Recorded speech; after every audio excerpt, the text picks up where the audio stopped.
Happy Wednesday, everybody. It is a wacky Wednesday on this beautiful, sunny Southern California day. It is March 4th, 2020. It is about 6:30 a.m. Just dropped my daughter off at the bus stop, and now I am here getting myself all made up, getting the eyebrows all together on fleek to get ready for my day at work. So I do have a topic for you today. The topic is notes. Why do we take notes? Let's ponder that for just a second. What is the purpose of taking notes? We start in elementary school with all these notes. Then we go up through middle school, through high school, through college, and even in life, we take a note to the grocery store. We have all these notes. We got sticky notes everywhere. What is the purpose of these notes? Some of us back in the day used to use something called a map or a Thomas guide to travel. Well, sometimes we would make notes, little scribblings on those little maps. I know I did. So now I can tell you, you can tell how old I am by the fact that I used to use a Thomas guide and a regular map to actually get to my destination before we had all this GPS stuff. So yeah, so why do we have notes? That's the question of the day. Let's ponder that for a second. Why do we have notes? What's your answer?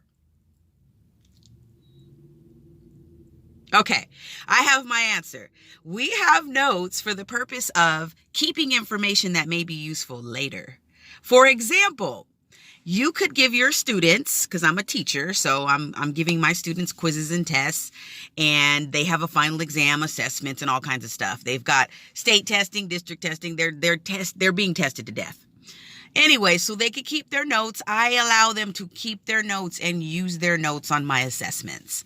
Yeah, you may agree or disagree with that, but that's how I do it. That's how I roll. Because my studies have shown that when you allow students to use notes on tests and quizzes, they tend not to lose those notes. And they also tend not to throw them in the trash.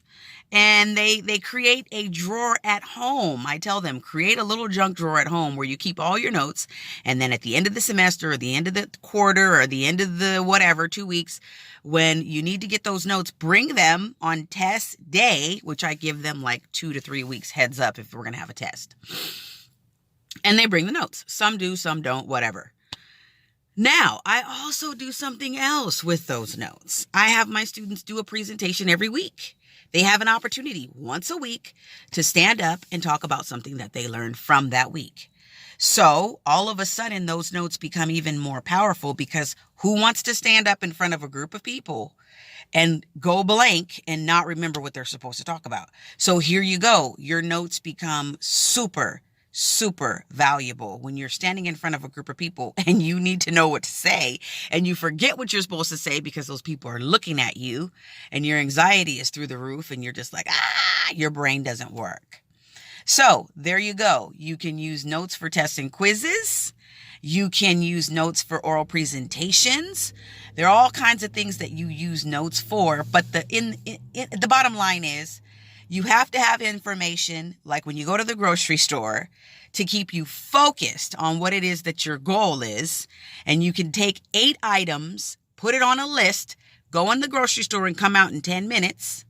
Or you can walk into the grocery store with no notes, no list, and come out 30 minutes later with a bunch of stuff that you didn't mean to buy and standing around looking confused because you didn't have a plan. So there you go. Just a little short tidbit on why we take notes. I'm sure there's like 1,000 other things that you can use notes for, but that just gives you an overall general idea as to why we take notes. And how do we get students to actually care about the notes? They become more meaningful, folks, when you actually give kids opportunities to use them. I just thought of another idea right now off the top of my head.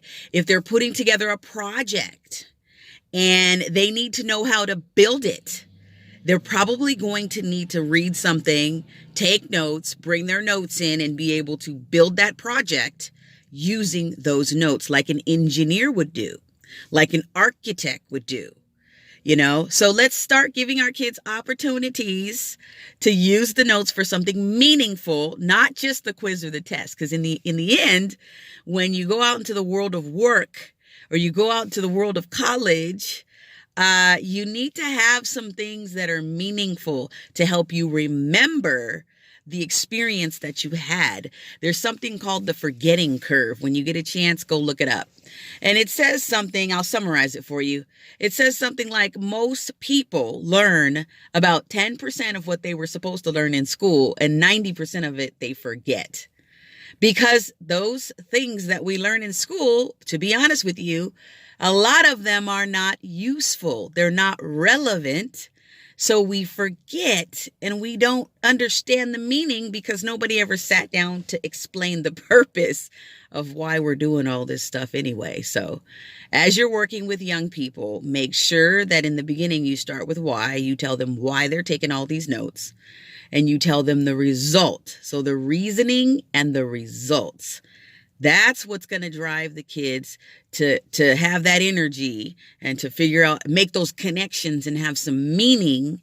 And that's what's going to get the kids to actually perform, because they're going to understand the reasoning in the back of their mind, and they're going to think about the results, especially when you give them the product. You let them see the finished product ahead of time.